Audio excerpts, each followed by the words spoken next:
Penasaran si Rano, dibukalah pintu. Kebetulan pintunya nggak dikunci. Pas dibuka pintu itu ngebuka. Masuklah si Rano. Pas masuk ke kamar, akhirnya dia menuju kamar, masuk ke kamar. Si Rano melihat si Sari lagi duduk di pojokan sambil gendong bayi merah.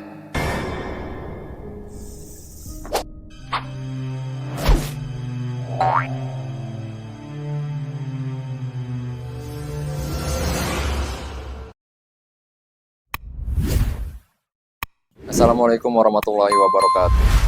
Jadi gini Rick, malam ini tuh gue mau nyampein cerita tentang seorang cewek yang kerjanya di sebuah karaoke. Pemandu lagu gitulah.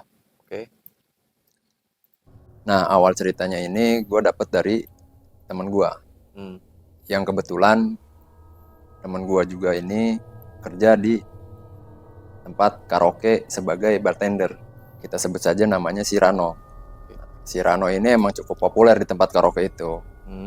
Ya populer dengan racikan minumannya yang enak dan populer juga karena lumayan ganteng juga orangnya. Karena kegantengannya itu banyak pemandu lagu yang suka sama dia. Nah, sampai pada akhirnya ada salah satu pemandu lagu yang memang ngejalin asmara sama si Rano ini. Kita sebut saja si Ratu lah. Si Ratu ini ngejalin hubungan asmara sama si Rano sampai pada akhirnya dia mutusin buat ngekos bareng. Karena udah intimnya nih, hubungan mereka ini udah terlalu intim lah ya. Terlalu dekat ya? Terlalu dekat lah. Ya selayaknya hubungan suami istri gitu. Oke. Nah pada saat itu mutusin buat cari kosan bareng, ngekos bareng. Nah di kosan itu dia juga ada tetangga yang memang kerjanya juga sama di tempat karaoke yang si Rano kerja ini sama si Ratu. Pemandu lagu juga. Nah, diam-diam juga si pemandu lagu ini suka sama si Rano. Tapi si Rano itu emang nggak nanggepin ya, karena emang nggak suka sama si cewek ini. Nggak respon. Makanya si Rano kan udah punya hubungan juga sama si Ratu kan. Iya. Nah, sampai pada akhirnya di suatu hari itu si tetangganya ini, pemandu lagu ini, kita sebut saja namanya Sari. Ya. Si Sari ini dapat pelanggan yang cukup lumayan berumur lah. Ya gadun-gadun gitu lah, Rick. Itu sering tuh ngeboking si Sari nih. Ngeboking si Sari. Setelah keseringan diboking, ya intinya setiap dia datang tempat karaoke itu pasti yang dibokingnya itu si Sari lah. Nah, seberjalannya waktu, tiba-tiba si Sari ini curhat lah sama si Ratu. Bahwa si Sari ini hamil. Hamil. Terus? Ditanya sama si Ratu, lo hamil sama siapa? Gue juga nggak tahu. Tapi tamu gue yang sering booking gue itu di tempat karaoke, yang si Gadun ini. Nah, si Ratu pun kan ngasih masukan. Coba lo konfirmasi ke Gadun lo bahwa lo itu hamil sama dia. Akhirnya diiyain lah sama si Sari. Nah besokannya si Sari tuh nyari si Gadun itulah, bahwa gua nih hamil, kata si Sari ke si Gadun itu. Nah apesnya si Gadun itu nggak ngerasa kalau dia yang hamilin. Akhirnya lepas dari tanggung jawab lah si Gadun ini, nggak mau tanggung jawab atas kehamilan si Sari. Si Sari bingung dong. Dapat 3 hari pulang dari kerja, si Sari itu ribut di gang depan kosannya sama si Gadun itu. Ribut ya? Ribut. Ya intinya kan si Sari minta tanggung jawab, tapi si Gadunnya kan nggak mau tanggung jawab kan, karena emang ya sebagai laki-laki mungkin si Gadun ini kan mikirnya bukan gua doang yang make lo gitu. Nah dari situ si Sari itu udah jarang masuk kerja lagi, Rick. Nah, semenjak keributan sama si Gadun itu di depan gang kosannya, nah si Sari itu udah nggak pernah masuk kerja lagi.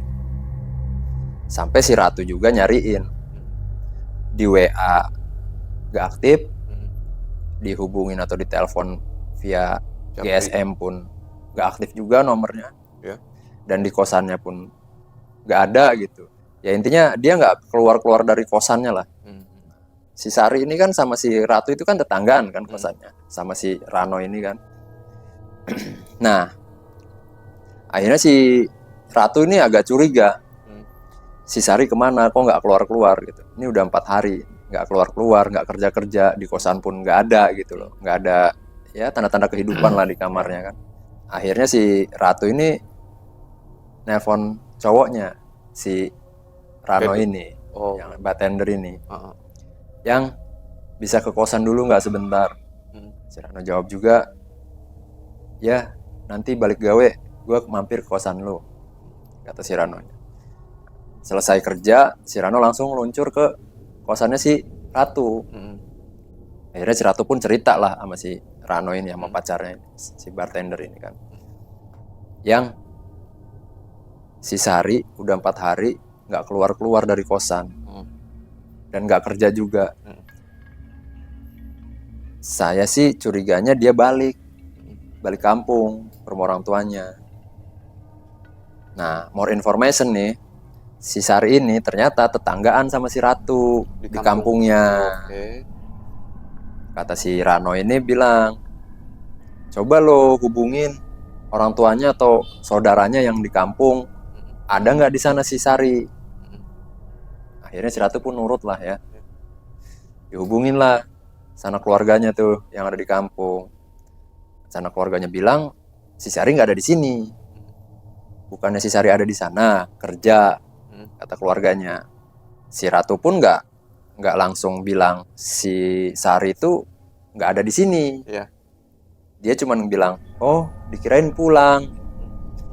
Ya udahlah. Akhirnya setelah dapat informasi dari keluarganya bahwa si Sari itu nggak ada di kampung, dia ngomong lagi sama si Rano ini pacarnya, yang si Sarinya nggak ada di kampung, tapi di kosannya pun nggak ada. Kemana ya si Ratu tuh bilang. Nah, kan setiap hari ketemu sama kamu, kata si Ranonya. Iya, udah 4 hari ini juga udah nggak ketemu, kata si Ratu. Dan dia juga kan udah nggak kerja nih 4 hari juga, di kosan nggak ada, kerja pun nggak ada. Tadi saya telepon keluarganya juga nggak ada di sana. Kira-kira kemana ya si Sari ini? Si Rano pun kurang tahu gitu kan. Ya, kok kamu nanya saya? Meskipun kita ngekos bareng di sini kan, gue jarang balik, kata si Ranonya. Gue jarang tidur di sini gitu kan. Paling di sini kan gue cuma seminggu berapa kali, selebihnya kan gue balik ke rumah. Iya, cuman kata si Ratunya, gue gak enak perasaan. Karena beberapa hari yang lalu itu, gue sempat lihat dia ribut di depan gang kosan. Sama orang yang biasa booking dia, yang kata si Ratu ke si Rano itu. Yang biasa booking dia, kata si Ranonya. Siapa emang yang biasa booking dia? Itu loh, gadun-gadun yang emang seminggu berapa kali tuh suka ke tempat kita, pasti bookingnya si Sari. Oh, kata si Ranonya, si gadun itu ya. Emang kenapa dia ribut? Kurang tahu, kata si Sarinya. Soalnya pas balik dari gawean itu jam 2 malam, gua ngeliat si Sari ini ribut sama si gadun itu di depan kosan, di depan gang. Sempat ditampar juga si Sari itu sama si gadun, kata si Ratu. Loh, emang mereka ada hubungan apa? Kemarinnya itu si Sari cerita sama gua kalau dia itu hamil sama si gadun itu.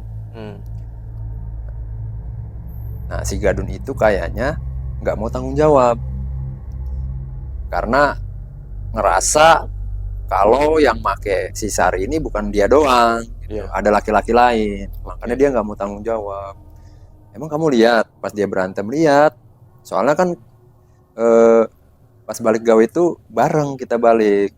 Cuman dia dianterin, ketemulah di gang masuk kosan, kata dia. Ribut dia di situ. Nah, setelah itu gue udah nggak lihat si Sari lagi tuh, kata si Ratunya. Coba ketok kosannya, siapa tahu dia ada di dalam, siapa tahu galau gitu kan, kata si Ranonya. Akhirnya si Ratu pun ngetok kamar kosannya lah, kamar kosan si Sari ini. nggak ada respon. Pas diketok tuh nggak ada respon. Sar, nggak ada respon tuh dari dalam kamarnya. Dan kunci pun, ngelihat dari lubang kunci pun nggak nyangkol Rick, dalam itu. Nah, more information juga nih. Jadi pintu kosannya itu, pintu kamar kosannya itu masih slot yang kunci dulu itu loh, tahu nggak lo? Yang nggak rapet itu kuncinya. Jadi kan masih kelihatan bolongannya itu kan dari lubang kunci kan. Nah, akhirnya si Rano ini inisiatif. Coba besok kamu hubungin yang punya kosan, minta kuncinya. Takutnya si Sari ada di dalam, entah itu pingsan kata dia tuh, entah itu dia lagi sakit atau apa, pingsan nggak ketahuan di dalam. Ya udah, nanti coba besok pagi saya hubungin ibu kos buat minta kunci serep. Akhirnya malam itu si Rano pun nginep di kosan si Ratu. Besok paginya sebelum si Rano balik, si Ratu nyamperin ke rumah ibu kos buat minjem kunci serep. Dengan alasan mau ngambil barang yang ada di kamar si Ratu. Ibu kosnya bilang, kenapa nggak pinjem sama si Sari kuncinya? Sari susah dihubungin bu, kata si Ratu. Akhirnya si ibu kos ini minjemin lah kunci ke si Ratu itu. Setelah si Ratu dapat kuncinya, bareng-bareng buat buka pintu kosannya itu, pintu kamarnya sama si Rano. Setelah dibuka, itu udah ada bau busuk Rick, dalam kamarnya. Akhirnya si Rano masuk lah. Diikutin sama si Ratu, sama pacarnya ini. Sambil manggil-manggil si Sari. Sar, tapi nggak ada jawaban Rick. Nah, kamar kosannya itu kan denahnya pas buka pintu tuh langsung ruang tamu gitu Rick. Ada kamar gitu loh. Jadi kayak kontrakan gitu, ada kamar satu di situ. Akhirnya si Rano ini jalan menuju kamar kontrakan kosan itu. Pas dibuka pintu kamarnya, si Sari udah gantung diri. Si Sari itu udah gantung diri, ngadep ke pintu kamar keluar. Jadi begitu si Rano ngebuka pintu kamar, si Sari itu udah gantung diri dengan lidah ngejulur gitu, udah gini, melotot gitu. Akhirnya si Rano kaget sampai jatuh duduk gitu, saking kagetnya. Dikejar sama si Ratu, kenapa yang? Pas si Ratu pun lihat ke kamar, langsung si Ratu pun pingsan di situ. Dari situ si Rano nenangin diri sambil ngangkat si Ratu itu masuk ke kamarnya. Akhirnya ngehubungin ibu kos bahwa si Sari ini gua temuin gantung diri di kamar kosan. Akhirnya geger lah tuh satu kosan tuh. Dilaporin lah akhirnya, bikin laporan ke polsek yang ada di situ. Datang polsek, datang dari kepolisian itu, olah TKP biasa. Setelah beres olah TKP, itu kan biasanya kan polisi kalau soal olah TKP tuh suka dikasih garis kepolisian itu ya, polis line itu kan. Si Rano nih di sini masih penasaran. Maksudnya kenapa dia gantung diri gitu loh. Masuk lagi lah ke kamar si Sari. Masuk lagi ke kamar si Sari, si Rano itu ngeliat kamarnya nggak ada kursi, nggak ada, ya intinya kalau orang sengaja gantung diri itu kan harus ada kursi Rick. Dia naik itu kan. Nah ini nggak ada kursi, sedangkan plafon yang ada di kamarnya itu cukup tinggi gitu. Tapi kasur gimana? Ya kasur lantai gitu. Ya nggak terlalu tinggi kan. Sedangkan si Rano itu ngelihatnya kayaknya kalau dia naik sendiri nggak mungkin gitu loh. Ya kan, dia naiknya dari mana? Di dalam hatinya lah dia bilang, ini anak bunuh diri apa dibunuh? Karena si Rano pun curiga. Karena kan sebelumnya ngedengar dari pacarnya si Ratu ini, kalau si Sari itu sempat bertengkar, cekcok itu kan di depan gang kosannya sama si Gadun ini. Betul. Akhirnya dia nelisik di kamarnya itu, ada internet yang jebol, Rick. Ada internet yang jebol, tapi itu luput dari pemeriksaan polisi. Sampai situ si Rano juga udah curiga, tapi nggak bisa berbuat apa-apa gitu loh. Iya. Ya udahlah, udah di Olah TKP. ya udah di ini sama polisi juga gitu kan, udah di kasusnya udah dipegang sama polisi juga. Apapun nanti hasilnya polisi setelah pemeriksaan itu, ya mungkin itu memang kejadiannya. Iya. Nah dari situ kehidupan di kosan itu seperti biasa lah, Rick. Ya kan, meskipun udah ada pernah kejadian, ya meskipun ada kejadian ada penghuni kos yang gantung diri, cuman ya nggak sampai bikin kosan itu sepi. Ya tetap aja masih rame karena kosannya termasuk bebas lah ya. Dan penghuni-penghuninya pun kebanyakan wanita-wanita malam. Nah, setelah beberapa hari kemudian, setelah kejadian gantung diri itu, ada tetangga kosannya, setelah dia pulang kerja malam, itu ngeliat si Sari lagi jemur pakaian di depan kamar kosannya, Rick. Waduh. Terus? Nah, tetangganya ini pun nggak yakin kalau itu si Sari, tapi perawakannya mirip Sari gitu loh. Karena ngelihatnya dari belakang, nggak berpapasan muka gitu, Rick. Ngelihatnya dari belakang, apa udah ada penghuni baru tah gitu. Ya kan, menurut tetangganya nih kayaknya udah diisiin deh kamar almarhum si Sari ini, ada penghuni baru.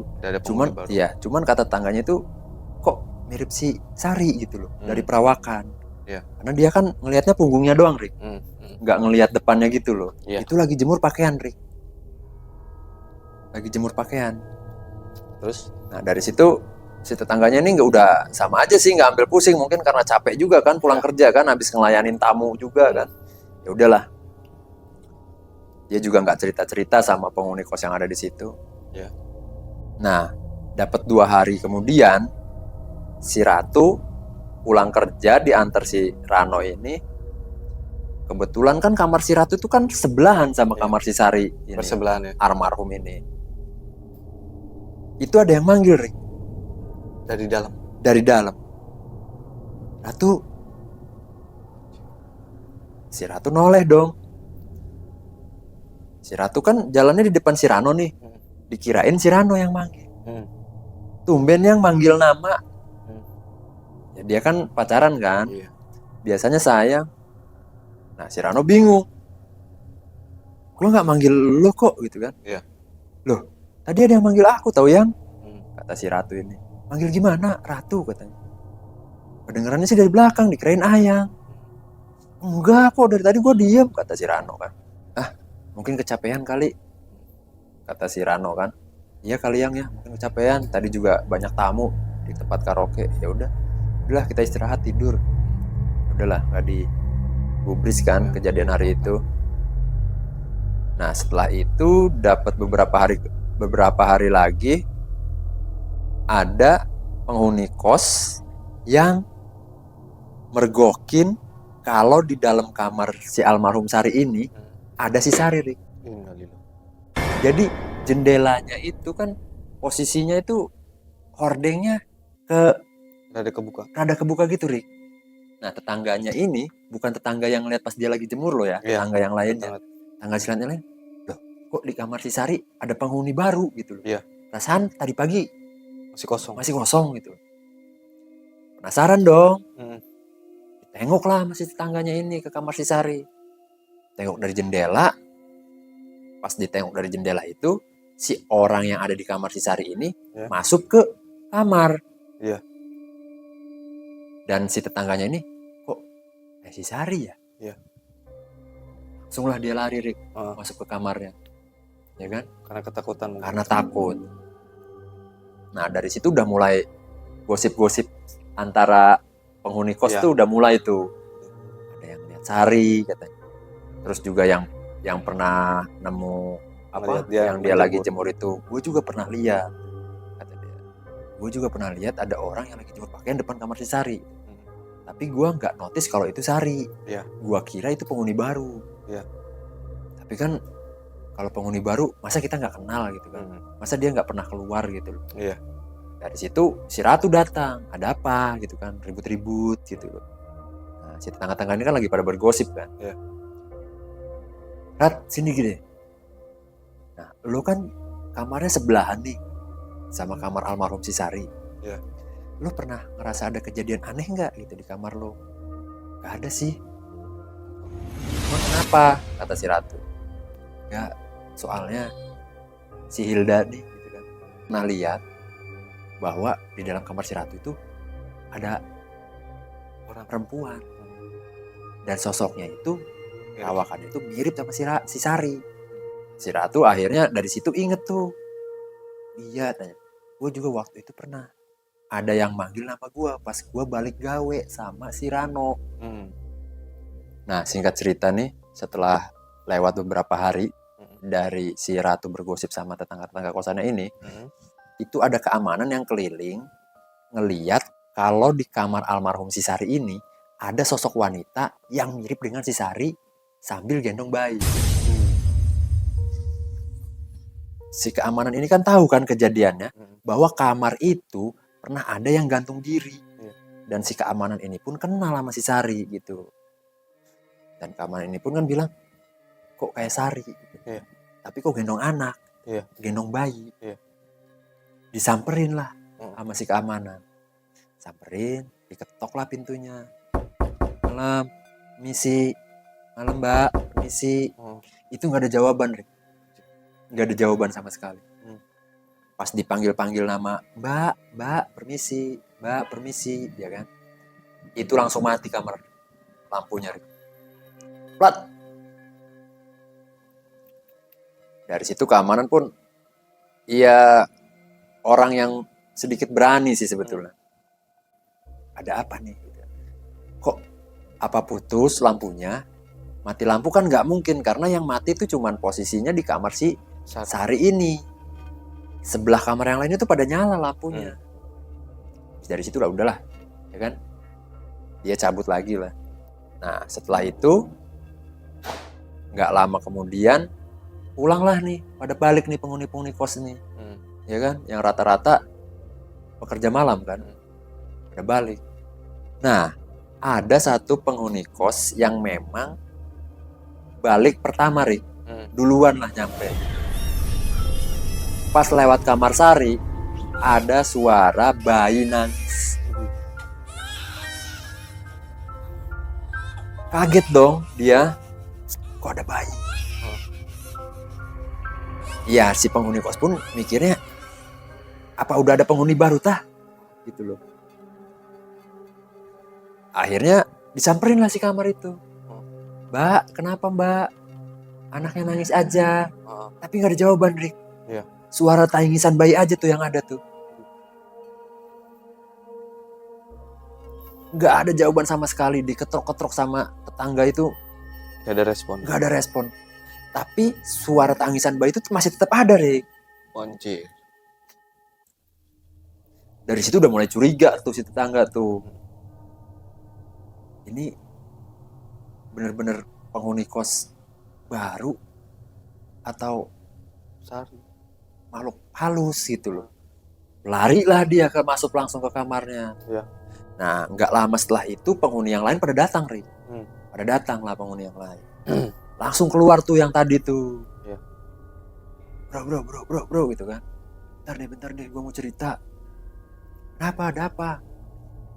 Tadi pas gue balik, gue kan nyampe pertama nih.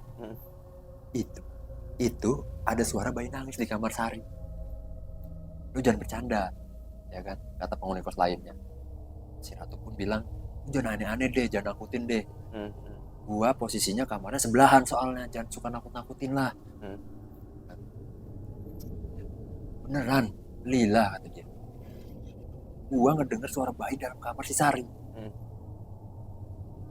Dari situ si Ratu udah mulai ketakutan kan. Akhirnya nelpon si Rano. Yang malam ini bisa tidur di kosan nggak? Ada apa? Udah pokoknya kamu kesini dulu. Ya udah tunggu bentar 15 menit gue nyampe. Kata si Rano. Setelah 15 menit itu benar si Rano nyampe. Cerita lah akhirnya si Ratu itu dalam kamar ke si Rano. Yang tadi tangga ada yang dengar suara bayi di kamarnya si Sari. Si Rano tuh, nggak usah cerita-cerita begitulah. Beneran ya, ternyata penghuni yang lain juga pernah melihat penampakan cewek di kamar si Sari. Dari situ si Rano juga kan udah mulai, apa almarhum si Sari ini bikin tayangan. Iya. Ya udah, kata si Rano itu, udah nggak usah dipikirin, kamu tidur aja. Sambil diusap-usap si Ratu itu kan biar tidur kan di kamar kosannya. Pas si Ratu udah tidur, si Rano merasa bahwa ada yang manggilin namanya. No. Kaget lah si Rano kan. Ada yang manggil nama gua.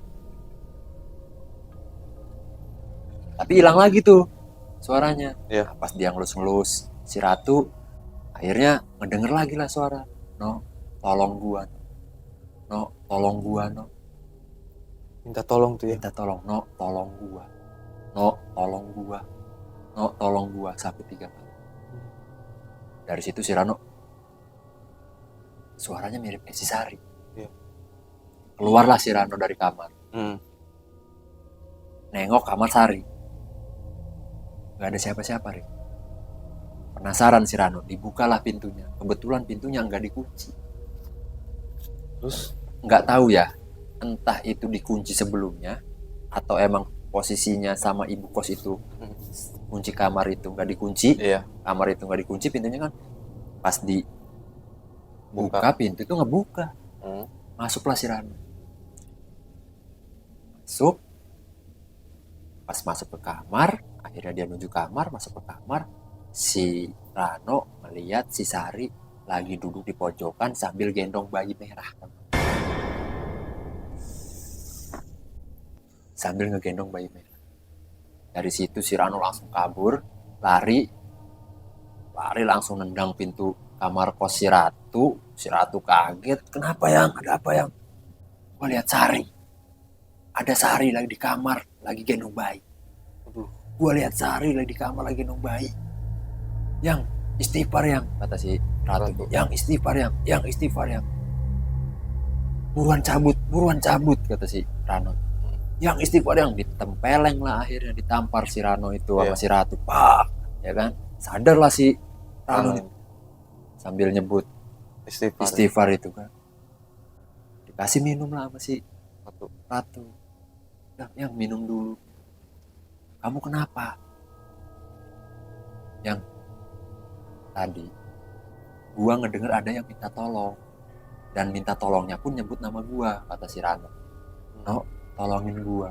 Akhirnya gua nyamperin sumber suara itu ada di kamar si Sari, kata si Rano. Pas gua buka, pintunya kebuka. Tapi pas gua masuk kamarnya, gua lihat si Sari ada di pojokan kamar lagi gendong bayi merah. Bayi yang baru lahir itu, Rik. Si bayinya pun diam. Bayinya nggak nangis kali ini. Tapi kata si Rano, pandangan si Sari itu melihat gua kayak orang yang lagi minta tolong, Rik. Jangan nakut-nakutin, kata si Ratu. Bener. Akhirnya coba yuk kita cek lagi bareng-bareng. Akhirnya dicek lagi lah sama si Rano dan si Ratu ini. Pas si Ratu sama si Rano ini ngecek, itu si Ratu melihat kalau si Sari lagi ada nempel di dinding tembok atas gitu, Rik. Tapi yang anehnya si Rano gak lihat. Langsung lah si Ratu pingsan. Akhirnya dibawa ke kamar kan. Malam hari itu setelah besoknya pagi geger lah. Pokoknya penghuni kosan tuh geger bahwa si Rano sama si Ratu itu ngeliat penampakan si Sari. Dan penampakannya pun hampir sama apa yang dilihat dengan penghuni kos lainnya. Kan ada suara bayi. Terus keamanan juga melihat penampakan si Sari itu lagi gendong bayi kan. Laporan ke Bu Kos. Ya intinya coba diselamatin si kamar ini biar nggak ada lagi gangguan-gangguan gitu. Iya. Si ibu kos ini nggak percaya Rick yang kayak gitu-gitu Rick. Udah nggak ada yang kayak gitu-gitu, nggak ada yang. Dari situ karena si ibu kos juga nggak percaya dengan hal-hal yang seperti itu Rick. Akhirnya penghuni-penghuni yang lain pun kayak kok ibu kos nih remehin ya. Iya. Dengan hal-hal kayak gini. Ibaratnya kematian si Sari ini kan kematian yang nggak normal gitu. Harusnya ya ada selamatan lah. Biar kita juga penghuni kos ini nggak diganggu. Iya. Nggak pernah melihat ada penampakan. Sampai pada akhirnya satu persatu penghuni kos itu pada pindah Rick. Iya. Karena udah Nggak kuat dengan gangguan. nggak kuat dengan hal-hal yang emang di luar logika gitu loh, penampakan. Terakhir itu si Ratu sama si Rano yang masih stay di situ. Bisa mereka berdua Masih stay di situ. Meskipun pada akhirnya mereka juga pindah. Tapi sebelum mereka pindah, itu mereka ngalamin satu kejadian yang dimana si Ratu itu kesurupan. Kesurupan. Di kesurupannya si Ratu itu, si Ratu ngomong kalau no, tolongin gua harus minta pertanggungjawaban dari dia. Kesurupan si Ratu itu ngomong gitu Rik. Si Rano kaget ya kan? Pokoknya setelah si Ratu kesurupan dan ngomong seperti itu, udah langsung gak sadarkan diri lagi si Ratu. Si Rano ini kan ngasih tahu kalau waktu kesurupan itu si Ratu ngomong apa ke dia kan. Akhirnya si Rano juga ngungkapin perasaan yang kejanggalan itu bahwa gua ini ragu kalau si Sari itu bunuh diri. Iya. Gua yakinnya kalau si Sari ini ada yang bunuh. Maksud kamu gimana ya? Nah, pada saat waktu kejadian kata si Rano, besoknya tuh gua masuk lagi kamar Sari buat ngecek kalau emang dia bunuh diri kan harusnya ada bangku. Iya betul. Dia naik itu kan hampir 1 meter lebih gitu loh. Dari lantai itu kan dia ngegantung. Harusnya ada bangku lah. Satu kejanggalan di situ nggak ada bangku. Dan gua lihat plafon yang di pojok kamar deket dapur itu ada yang jebol. Harusnya kalau emang si Sari ini bunuh diri, kunci kamar tuh ngegantung dong di pintu. Iya. Ya kan? Pada saat si Ratu buka pintu kan pintunya nggak ada kunci yang ngegantung kan, makanya dia bisa ngambil ngebuka kunci dari luar kan. Dan dia pun sempat lihat dari lubang kunci kan, waktu pas kehilangan si Sari ini. Si Ratu pun akhirnya iya ya yang, tapi ya mau gimana gitu. Sampai sekarang pun keputusan dari kepolisian bahwa si Sari ini pure bunuh diri. Nggak ada tanda-tanda kekerasan atau apa di dalam tubuhnya. Ya intinya kepolisian itu ngeluarin keterangan bahwa memang si Ratu ini pure bunuh diri lah. Di surat BAP-nya. Udahlah yang, kita nggak usah mikirin yang hal-hal seperti itu. Terus gimana yang? Kita masih mau ngekos di sini? Apa kita pindah? Kata si Ratunya, habis bulan ini aja kita pindah ya. Soalnya kalau kita tinggal di sini terus, takutnya kita digangguin terus. Dan yang tinggal di kosan ini pun tinggal kita berdua. Kosan segitu besarnya, banyak kamarnya, tinggal kita berdua. Penghuni lain udah pada cabut karena ketakutan. Akhirnya habis bulan mereka pindah lah. Dan sampai saat ini misteri gantung diri si Sari itu nggak terungkap bahwa si Sari itu memang bunuh diri ataupun memang dibunuh.